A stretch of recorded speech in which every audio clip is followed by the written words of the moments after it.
Hello everyone, welcome to my channel amazing Aradhana. આજે હું story લઈને આવી છું, એક વાર્તા લઈને આવી છું. અને એ વાર્તામાં એક ખૂબ જ સારી શીખ કહી શકાય કે એક વાત આપણને જાણવા મળશે. પણ એ હું આ વિડીયોના અંતે જ કહીશ. તો આ વિડીયો અંત સુધી જોવાનું ચૂકતા નહીં. ખૂબ જ સરસ વાર્તા છે અને એ વાર્તા છે ને એ આપણા દિલને ટચ કરી જાય એવી છે. એક 8 વર્ષનું બાળક હતું અને એ બાળકને છે ને એ પેટમાં દુખતું હતું. એટલે શું કે ભાઈ આપણને બધાને એમ થાય કે ભાઈ પેટમાં દુખે છે તો આપણે ઘરગથ્થુ ઉપચાર કરીએ અને કહીએ કે આમ કરશું આમ કરશું એટલે એને મટી જશે.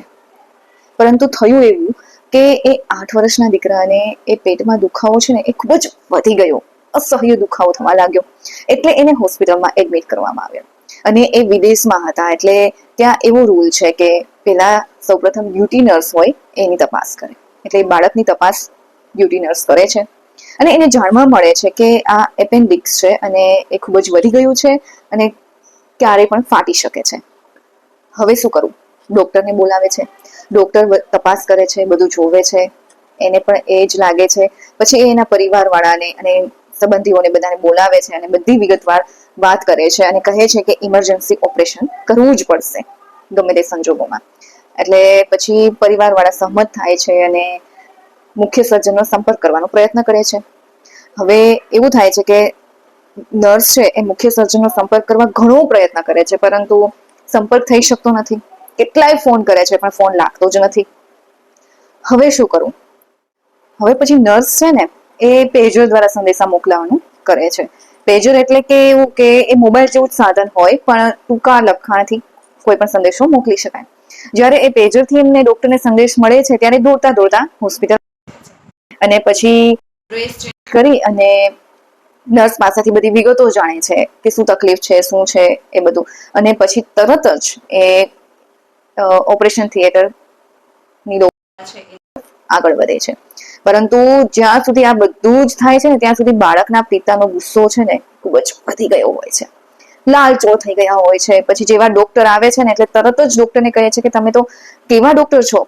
મારો દીકરો છે અહીંયા ઇમરજન્સીમાં છે, તડપી રહ્યો છે, અસહ્ય પેટનો દુખાવો થઈ રહ્યો છે અને છતાં પણ તમે ફોન ઉપાડતા નથી, કંઈ સંપર્ક કરતા નથી. તમે કેવા ડોક્ટર છો? અને આવી રીતે તો ગુસ્સામાં ને ગુસ્સામાં ઘણું બધું બોલે છે.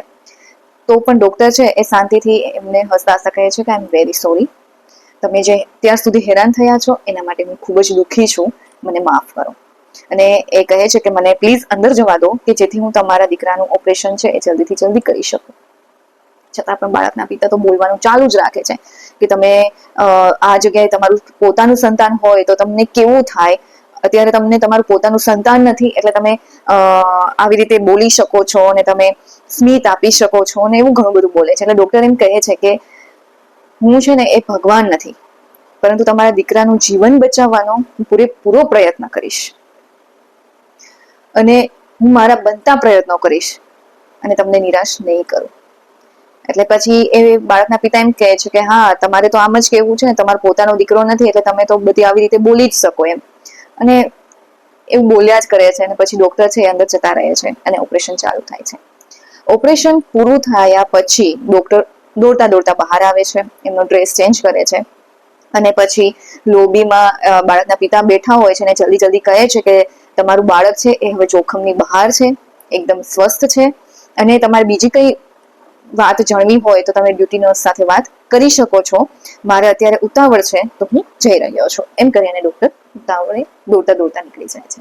છતાં પણ એ બાળકના પિતાને ગુસ્સો આવે છે કે એવો તો કેવો ડોક્ટર કે એ થોડી વાર મારી સાથે વાત કરવા પણ ફ્રી નથી, એ મારી સાથે વાત પણ કરવા તૈયાર નથી.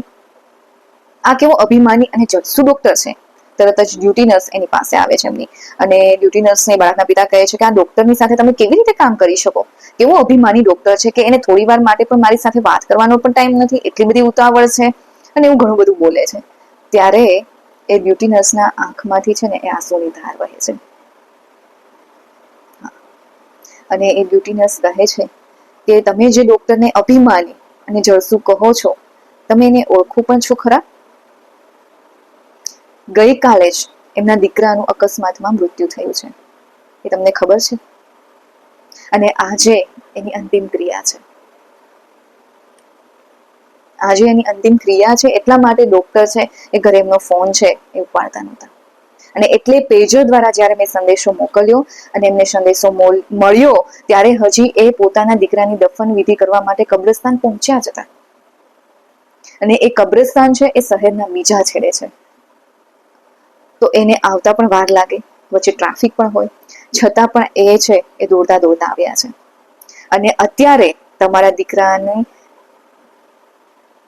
ઓપરેશન કરી તમારા દીકરાનો જીવ બચાવી અને એ અત્યારે એમના દીકરાની અંતિમ ક્રિયા કરવા માટે જ ગયા છે. છેલ્લા 3 કલાકથી ત્યાં બધા ડોક્ટર સાહેબની રાહ જોઈ રહીને બેઠા છે અંતિમ ક્રિયા માટે, દફન વિધિ કરવા માટે. અને હવે ડોક્ટર ત્યાં પહોંચશે અને પછી એમના દીકરાની દફન વિધિ થશે.